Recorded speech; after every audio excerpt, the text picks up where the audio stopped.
A lot of people have been asking me recently what products they can use for fleas and ticks. And my answer is I'm not really happy with any of them.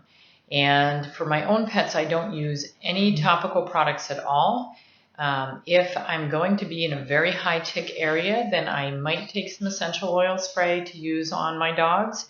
But my dogs are really pretty resistant to external parasites and internal parasites because they're fed a species-appropriate diet and they have good immune systems. However, there are some areas of the country where I realize that fleas and ticks are a bigger problem, but I would still recommend trying to use things that are more natural products and trying to avoid the chemicals. I'm going to run through a few of the chemicals that are on the market and give you the side effects and the reasons why I personally would not use them. So one of the newer products that's available is called Brubeck Dough. And Brubeck Dough is an oral product and it can last 8 to 12 weeks once it is fed.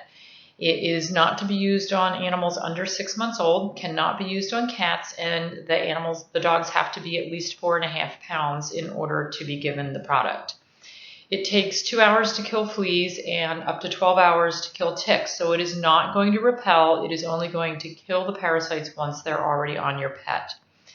Side effects can include diarrhea, bloody mucoid diarrhea, vomiting, increased thirst and urination, and when given at 3 times the normal dose, which is a very, very slim margin, it can cause lethargy, dullness, inappetence, weight loss, and you're stuck with that product in the bloodstream for 12 weeks. So I am not a fan. NexGard is another new product that's out, cannot be used in any animals that are subject to seizures, and I wouldn't use it in any animal who has any kind of neurologic conditions. So for our beloved Cavalier King Charles Spaniels, almost all of them have some sort of CM or SM, so not something that I would recommend using in them. There's another product on the market called Certifect, which contains fipronil, methoprene, and amitraz. I am really not a big fan of amitraz. Fipronil has its own problems. That's the active ingredient in Frontline. However, if I did have to pick a product to use, I would use Frontline for the ticks. It's been on the market the longest. It has lots of reported problems, but part of that we have to look at the percentage that are reported because it does have the #1 market share. Amitraz has some serious toxicities. It's the active ingredient in the Prevent Tick Collar and also in Mitaban dips for mange. It cannot be used in pets that are diabetic or is not recommended for use in pets with heart disease. Cannot be used with the Cushing's medication, so I would not recommend using it in dogs with Cushing's disease. Cannot be combined with any antidepressant medications. And amitraz has been implicated in triggering pemphigus foliaceus, which is an autoimmune disease where the body attacks itself. Advantix contains imidacloprid, which has been shown to increase cholesterol, cause thyroid lesions, liver toxicity, labored breathing, and muscle weakness. These are all neurotoxins. They're supposed to be toxic for the pests, the fleas and the ticks, in this case fleas. However, any neurotoxin in a susceptible animal could potentially cause problems. If I did have a flea problem and I couldn't clear it up with natural methods, Advantix probably would be my go-to and has been in the past. However, in susceptible animals, it can cause problems as well.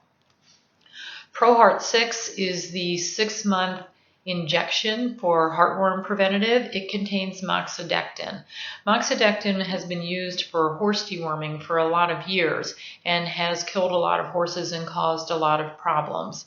Proheart, when it originally came on the market, did cause problems, was associated with death in dogs, and was pulled from the market. Somehow it came back on the market, and if you elect to have the Proheart injection given to your dog for heartworm preventative, you are supposed to sign a release saying that you understand that there can be toxic potential. Once that injection is put in, it's there for 6 months. You can't get it out. If it causes a liver problem or other disease in your pet, you have a big problem. Advantix Multi is another new product on the market that includes the imidacloprid found in the original Advantix and moxidectin, which is the active ingredient in Proheart. Small dogs have been shown to be more problematic when given this medication, so I do not recommend using it on any small breeds less than 20 pounds. Personally, I wouldn't use it on my pets at all. Advantix, Vectra, and Activil all contain permethrin. Permethrin is not safe for cats and should not be used on dogs where there are cats in the household. Permethrin has been banned in Europe. Now, the fact that it's been banned in Europe should tell us something right there. I do not recommend any products that contain permethrins, and there are some studies buried in the literature that show this product associated with some malignant lymphomas and some bladder cancers. So I'm not a fan. Trifexis is a heartworm preventative and flea preventative, contains milbemycin. Remember, milbemycin is actually my product of choice for heartworm preventative in the Interceptor. But the combination of milbemycin with spinosad in the Trifexis has shown to be problematic. It is particularly problematic for the dogs with the MR1 gene. That's those white-footed collies and border collies and Shelties. It causes neurologic problems. It should not be used in any dogs with seizures. And I think that's it. So, my recommendation, if you have a flea problem, wash your pets. Get a good flea comb. Do it daily. Vacuum the house. Throw away the contents of the vacuum cleaner, whether it is a bagless or with a bag, throw it away. You can use diatomaceous earth, sprinkled on the pet, sprinkled on the carpet, sprinkled anywhere where the pets lie. Wash the pet's bedding every single day. If you're diligent, you can get rid of fleas without resorting to harsh chemicals, but it takes a lot of work, particularly if you're in a high flea area. Keep your pet's immune system as healthy as you can so that they'll be less susceptible to the parasites. Check your pets over at the end of every day, look for ticks, look for fleas, and get them off as quickly as you can. Hopefully this will help, and it explains a little bit more about why I am against all these chemicals. Keep your pets safe, keep yourself safe. Have a great day.